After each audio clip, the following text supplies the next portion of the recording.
Hello, kinky and kink-curious folk out there. My name is Sir Ink. And tonight, this live, we will be talking about vetting. You guys know how I feel about that. There's been some recent things posted that I talked about last week that I feel as though it's important to talk about tonight because a lot of people struggle with what vetting is or how to go about vetting. So let's get into it. But before we do, you always know how I do. I always say cheers to you guys. Thank you for being with me tonight. Appreciate you. Appreciate your patronage to the page, your comments. Appreciate you. Tonight I'm drinking wine. I'm not drinking brown tonight. So this is a nice Chardonnay. I'm sorry, this is a nice cab. Cabernet Sauvignon. Actually, this cab is called Three Finger Jack. Has a really nice taste to it too. It's a California 2019. And you guys know I can't see your comments, so I will do my best to respond to any comments that I see after the live is over. But let's get right into it. So vetting. The young lady posted a comment about a dom that recently reached out to her. And he asked her what level of submission did she reach. And she was a little confused. She asked him, what did he mean by that? And he said, well, there's 9 levels of submission. Now, to anyone that's tenured in the lifestyle, and anyone that's even new, that's read up on the lifestyle, know that there's no such a damn thing as 9 levels of submission. There's different types of submission, of submissives. However, there is no such a thing as levels of submission. And this is important when we talk about vetting. Why is this important? Because there are obvious things that will be said to you by new doms, doms, daddy doms, master doms, right? There are red flags. There are things that they will say that will let you know that either 1, they're new, 2, they're a jerk, or 3, they're an abuser. So you have to know those signs. And a lot of times I posted something else about being desperate. Like, don't be so desperate to be in some dynamic. Don't be so desperate to find a daddy or find a sir or find a dom. Don't be so desperate to find a submissive. Why? Because when you're desperate, you're going to take on anybody for the attention, for the, I just want to get my feet wet. You know, feet wet and get your mouth bloody, you know, in this lifestyle. Can get some blood shed if you're not careful. I've heard plenty of really bad horror stories. So I want you guys to think about vetting. But before you think about vetting, what I talk to people that I talk to or mentor in the lifestyle, I discuss with them when it comes to, before you even get into vetting, I want you to write down 5 things that you absolutely need from a partner. 5 things that a partner could bring to you to make you your best self. And then I want you to write 5 things that are absolutely no's. 5 things that will absolutely drive you down a bad path. So you gotta have that list of 10 things. 5 of it, things that your partner can bring out in you to make you the better version of yourself, and 5 things that'll make you the worst version of yourself. And so once you have that list out and well thought out, then you take that into when you're vetting. So when you're talking to a guy or to a woman, dominant or sub, you can clearly see if they match up. If they have traits that bring out the worst in you, then you don't need to deal with that person. And that doesn't mean that person might not be a good person. They are just not good for you. This is crucial. I don't think many of us go at it like that. I mean, I can definitely speak for myself. I wasn't thinking like that early on. I was just, oh, I just want to meet a sub. I just want to meet, somebody that's down to do, some freaky stuff or get into a session and, maybe build something. But I wasn't thinking like, well, what is it in about a submissive that's going to bring out the best traits of a dominant in myself, right? Or just cater to who I am as a person. And so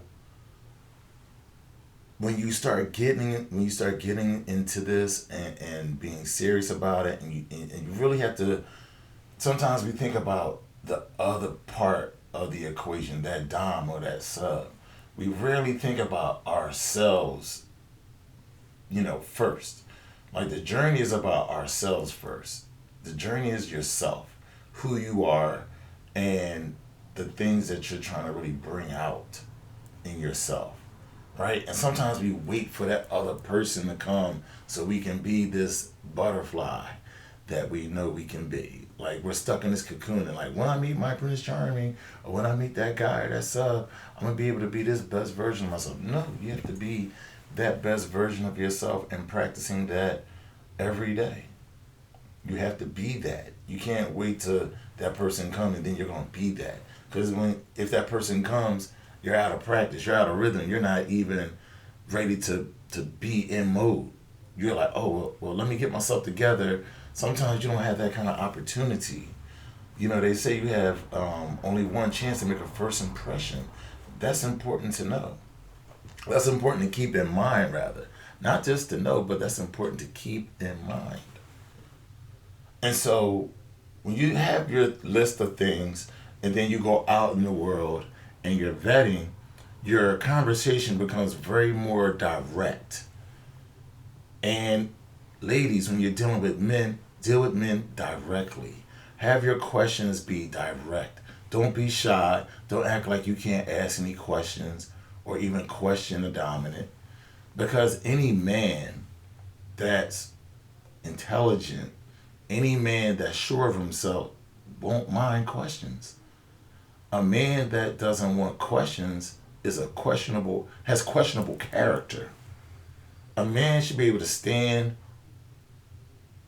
on his word. He should be able to stand on his character. Like they say, 10 toes down. A man should be 10 toes down, standing there, being able to talk to you directly, answer all your questions, no matter how uncomfortable they are. And sometimes you may ask a question where as though he may not have the answer right away. And that's okay if he can tell you, give me a minute to respond to that because right now I don't know. I might have to think. He may have to ponder upon that, right? That question. So you have to know, sometimes what you're asking if it's a difficult question, if they can really answer that right away or if they need a little time. And giving them time is fine. But normally men with strong character, conviction, and will, normally if they say I'll get right back to you tomorrow or let me think about it and get right back to you, that won't last a week. That doesn't go days without them referencing it or at least coming back to you like, you know what, I've been thinking about it, I'm just still not there yet, but I'm on it. Like I know everybody's dated. Everybody's been in relationships.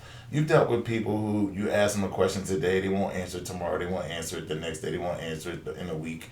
They really want you to they're hoping that you forget the question that you asked because you're pulling on something, you're tugging on a door that they don't want open. And that's fine. They need to be honest about that. I mean, we all have triggers, we all have pain in the past and all this nonsense. However, again, people with strong character and conviction and sure of themselves have no problem telling you who they are and what they want. And, ladies, you know how I feel about this.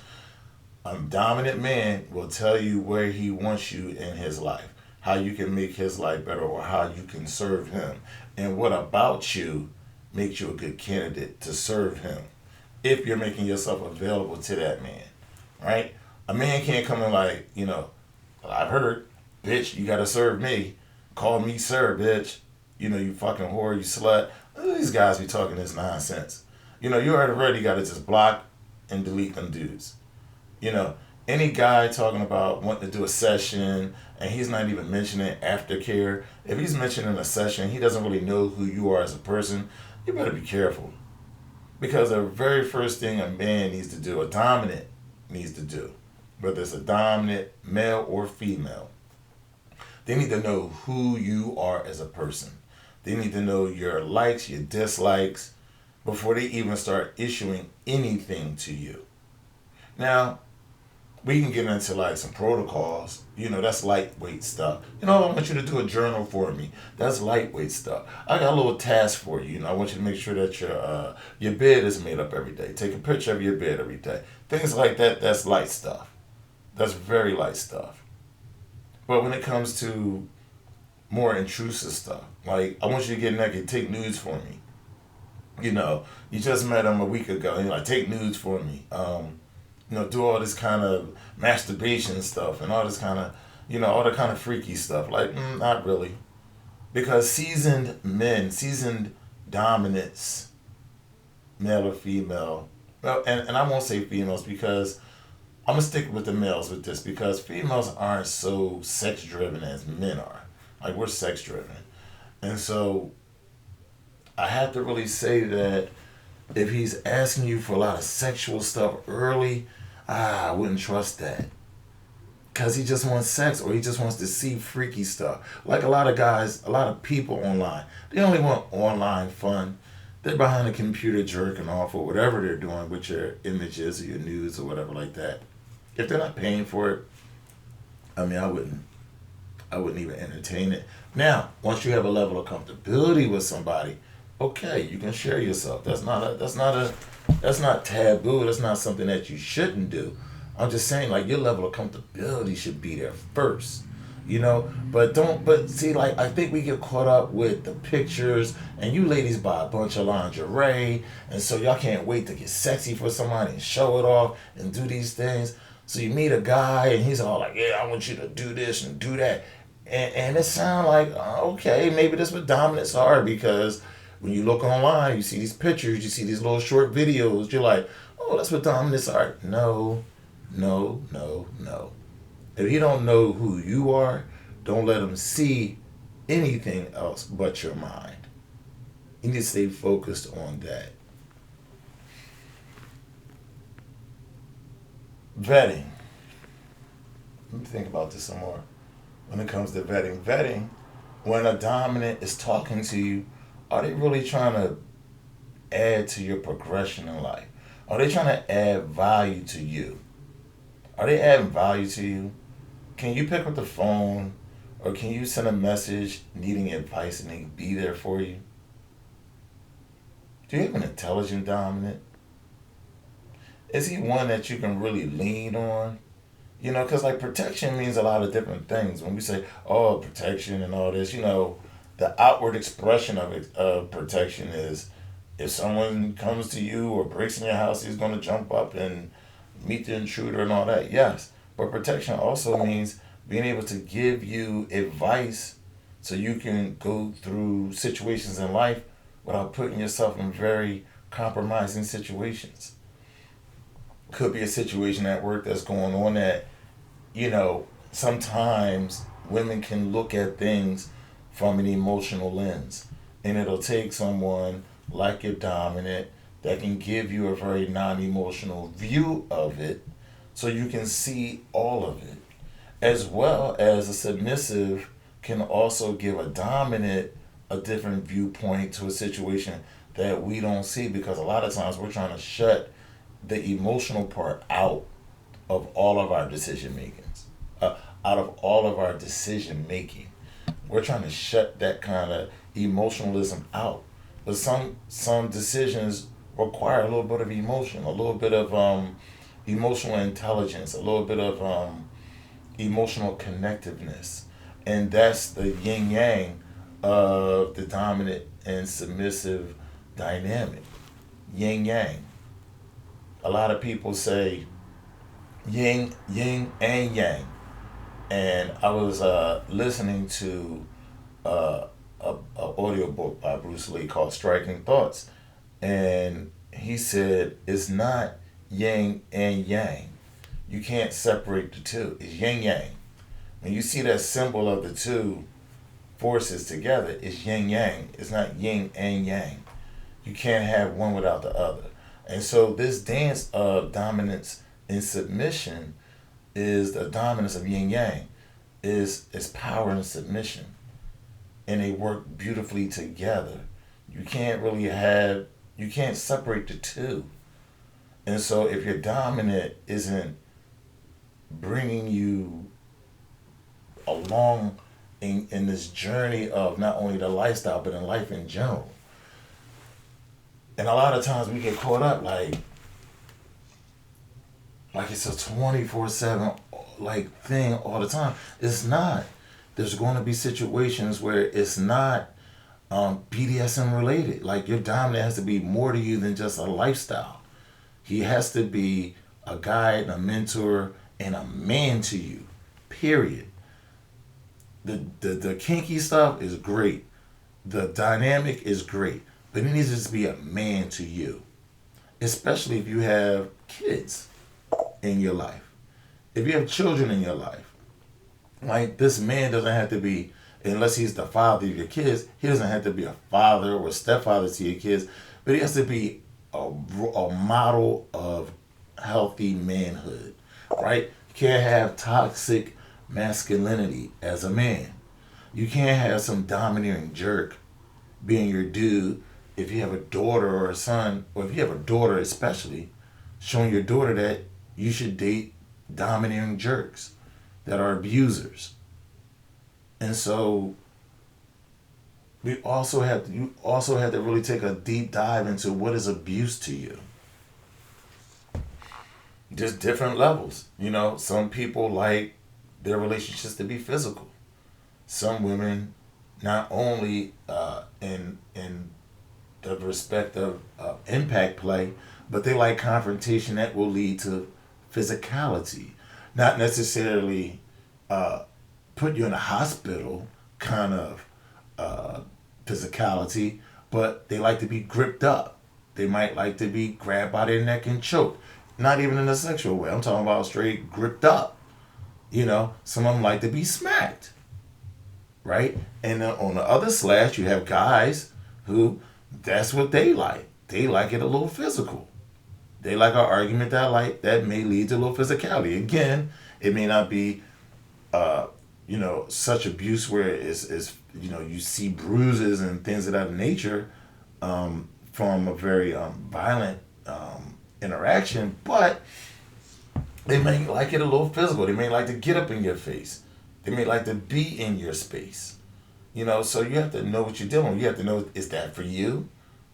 You know, and I'm not casting no judgments on people. People live their life however they want. Everyone's relationship is their own. But where are you at with this? You have to understand what you like, what you can tolerate. You have to be very clear with that. So you don't get yourself involved in someone who is giving you too much gas in the physicality or not enough.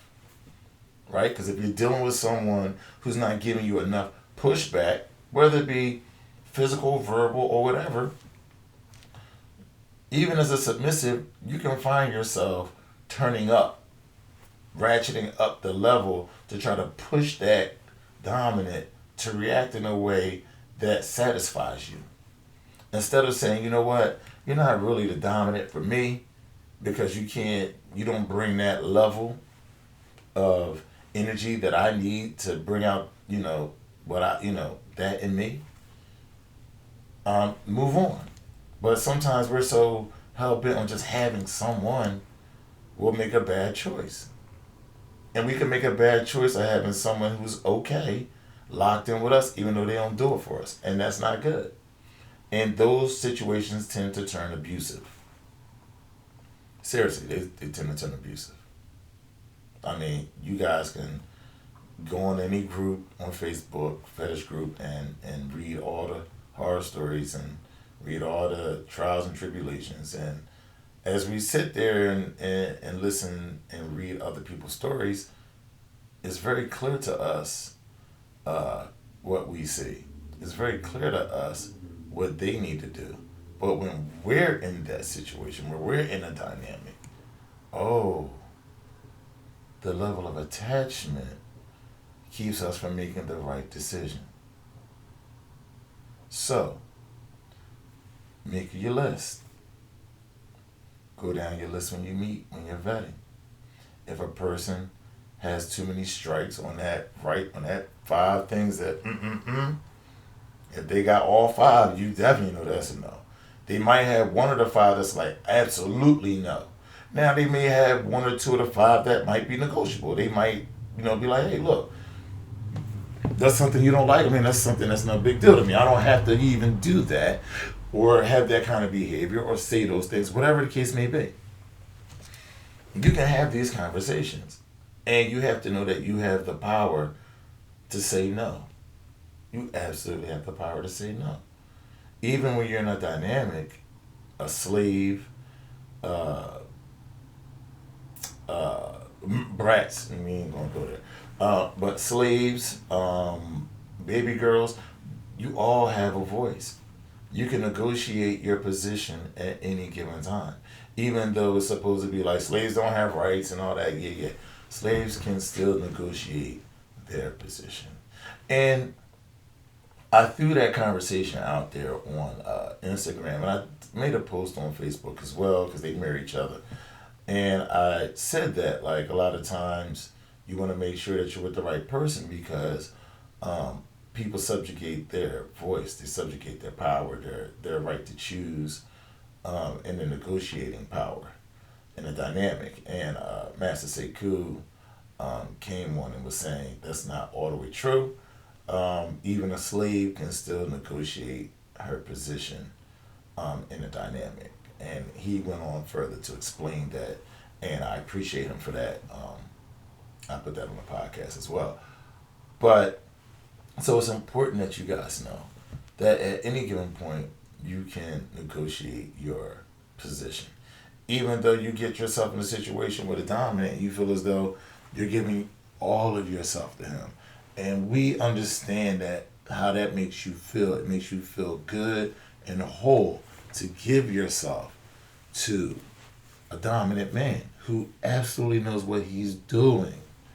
Who absolutely knows what he's doing. That is such a great dynamic. Yin yang is great because he's going to guide you in the right direction. And he's also a man that's not afraid to stand up and say, I was wrong. I apologize. How can I make things right? How can we do things better? That's what dominant men do. Instead of saying you're wrong, you need to do this better. A dominant man, a leader, knows that pointing fingers isn't always the way to get to where you want to go. Sometimes you have to hold her hand and say, how can we do it together? That's the difference. We are not taught, men are not taught about relationships and how relationships is not about all what I want or all what you want or blaming you for the shortcomings, because in the end I asked you to be with me. I asked you to serve me. So if you're falling short, that's part my fault, part my responsibility, and I need to figure out how I can get you on the same page with me so we can get to where we agreed that we were going to go. Now, if we agreed to go to California, just throwing this out there, and we end up in Memphis, then we got to figure out how the hell we ended up in Memphis. Because our main goal was to get to California. Now, we ended up in Memphis. That's a detour. Can be a detour. But are we still focused on Cali or not? And I think a lot of times in relationships, we can fall short because of life and how life, the mundaneness of life and work and all those things can drive us in a certain way. And we can lose sight of our overall goal. You know, you have kids, bills, and family, and older parents, and things like that. I get it. Life wears you down. But in your relationship, you always have to keep that fresh. You always have to do things to keep you guys on the same path because it's easy to stray. There's so many distractions. There's so many distractions today. Just think about it. Like, 100 years ago, there were hardly any distractions like this. 1920s, they was just having cars. You know what I mean? So, you didn't have this kind of life where it's so busy and it's, all this. You couldn't go 20 miles and 50 miles away within, a short amount of time. It took time to get to some places, telephones were just invented around then. But not everybody had access to a telephone. Matter of fact, there might be one telephone on a pole, literally, on the block. Like, this is what it is back them times. I remember my aunt saying that in the 50s, she could remember, I don't want to say late 50s, maybe early 60s, that everybody would come to my grandmother's house to watch TV because they were the first family on the block to have a TV. Now imagine that. What did people do before TV? There was way more human interaction. So now we have TV, internet, all these cell phones, all these different influences on our psyche, right? And all that stuff is out there. It has nothing to do with what you're dealing with. It has part to do with what you're doing with someone in your life, but we can get caught up in that world it seems so real. It's there, like you can touch it, but you can't. I could look at I could look at a show that's in China and feel like I'm there. They give me this real world experience, and they give me them camera views like you're right there with them, but yet you're not. You're at home, and we get caught up with that fantasy, and so I think it's important that we understand that you have to have live human interaction. So even when you're vetting, if you're vetting someone and they live further away from you, long distance, like you gotta fly to get to a person, before you get yourself emotionally or wrapped up in this person, really find out, are we really going to meet? And before we take things into a serious level, we need to meet. Because the person you meet online, the person you see on your phone, on your TV screen, the energy may not match up when you're all around each other. It's weird. I mean, you guys have found this to be true, right? You seen somebody you click with online, and you meet them, and you kind of like, your energies don't, you still like them.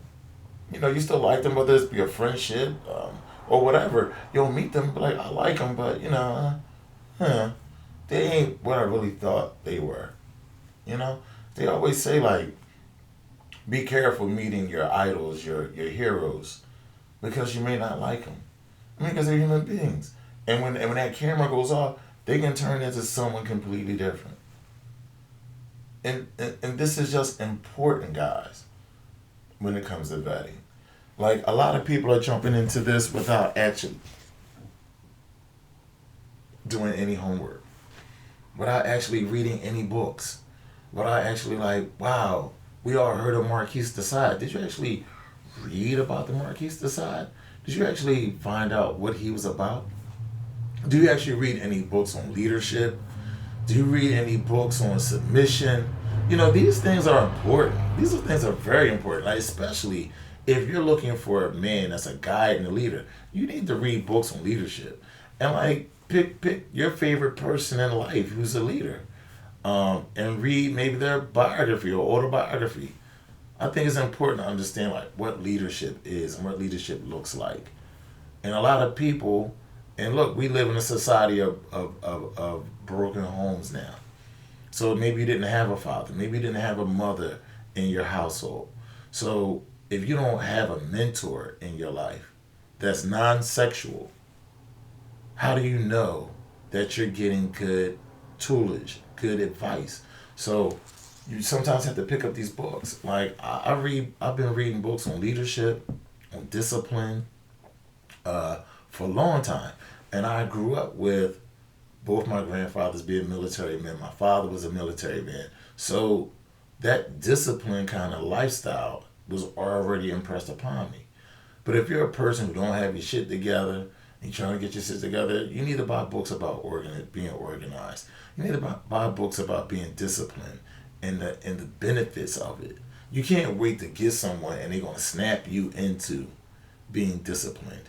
If you're the type of person who don't make up your bed, having someone is not gonna it's gonna make you make up your bed when they're around, but when they're not around, you're gonna be raggedy again. So there are certain characteristics that if you lacking, you need to install them and stay on them, and that takes work. When they say relationships take work, and y'all hear me say this on every podcast, relationships take work. A lot of work is you working on yourself. It's not like I gotta work with him or work with her. No, it's something you gotta work on yourself because some of your bad tricks can f your relationship up. Y'all guys know. You know it. You know it. So vetting and where's your talent pool? Is it just online? Uh, a lot of people are going away from Fatlife. And I'm not casting no aspersions on Fatlife at all.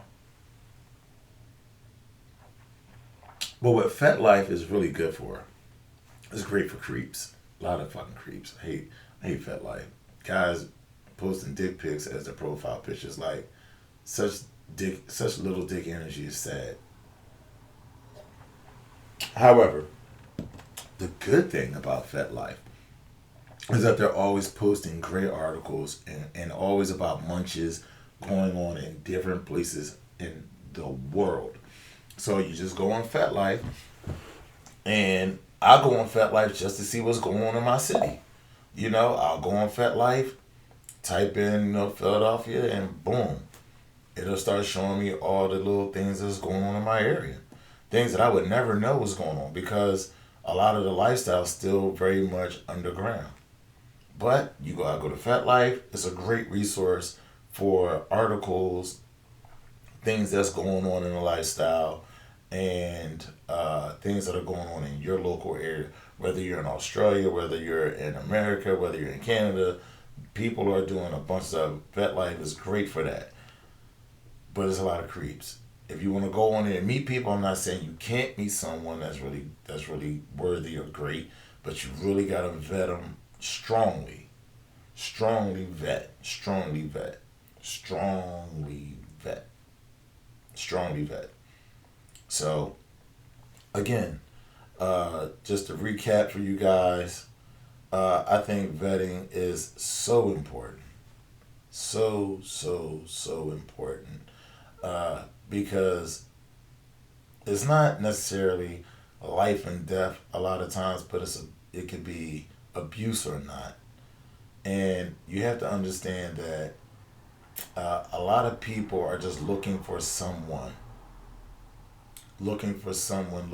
anyone that they can lay hands on, anyone that they can take out their past traumas and abuse on. So, like, even for dominance needs to do the same damn thing. You need to make your list of 5 things that bring out the best in you, 5 things that bring out the worst in you. And when you vet and subs, look at that as far as their mindset. Oh, she's pretty. Oh, she's got a body. Oh, she's got this. That's great. But none of that matters if she'll undo you. It doesn't matter if she's going to push you and bring out the worst in you. Right? So, a lot of this stuff when we talk about vetting, a lot of the view is like, subs, y'all need to do the vet. No, dominance needs a vet too. And you need to know what makes you a good vetting candidate. Right? Get your shit together. Too much. Too many of us are out here raggedy. Just wanting someone to take us on, and then we act like, well, I'm broken, so this is what it is, and da da. Alright, if you broken, stay broke. I mean, there's people out here who are healthy in their lifestyle, not looking to play with broken toys. Sorry, not sorry. You can say it's mean, you can say it's cruel, but your brokenness is for you to deal with. Just as well as being happy happiness is your responsibility. You don't get with someone else to make you happy. They're supposed to come in and add to your life. They're not supposed to come in and make your life. That's ridiculous. Even though I'm giving you all of me and all that. Okay, fine. That's fine. So now I'm just responsible for your happiness and all that. I mean, that's a little too much, y'all. Come on. I mean, we're adults. Okay? I got a client, 55 years old, trying to talk to one of my female clients. And he done told on himself. He doesn't even realize 2 weeks before he talking about this relationship he was in, blah, blah, blah. He talking about this, I'm in church and this, that, and the other. I'm a work in progress and all this, that, and the other, blah, blah, blah. Now, my client was married and her significant other had passed. And one day, the guy gave her a card, like, give me a call, we can go out, blah, blah. She's like, yeah, okay. And she's like, ain't that the same guy somewhere here, work in progress? She's like, man, I don't have no time for that. Like, you 55, so I'm a work in progress, you single, never been married. I mean, what you working on, bro? What are you working on? You should be work progressed, okay? Ready to be in something if a relationship is what you're looking for. But people say all this, I'm a work in progress, just as a way of saying I'm not ready for a real relationship. I'm not ready to be accountable for real to someone else. So I'm going to act like I'm broken to the point where I'm just coming and run amok of your life too. No, y'all can keep that broken shit. We want healthy individuals.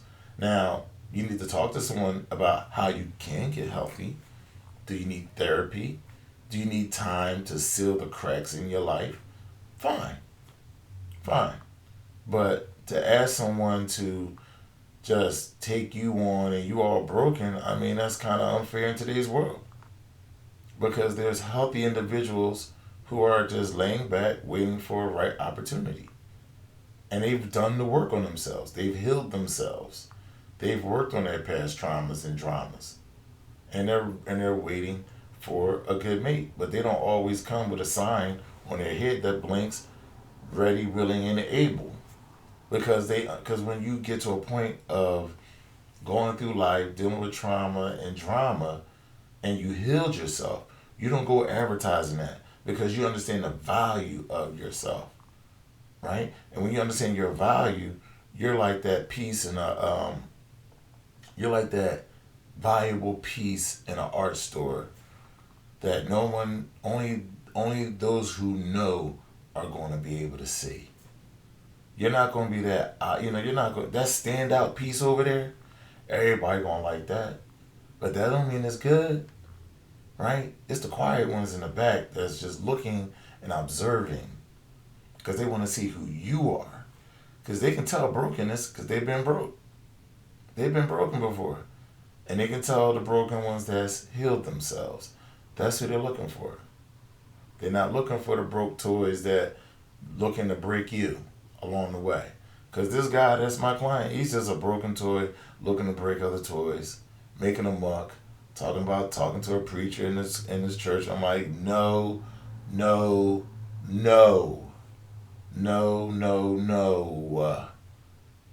My God, stop. People just have a hard time being honest.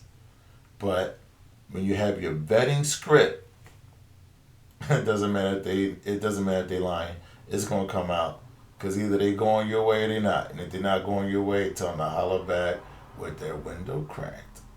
So this is your guy, Sir Ink. I want to say thank you again for tuning in for another Wednesday night with your boy.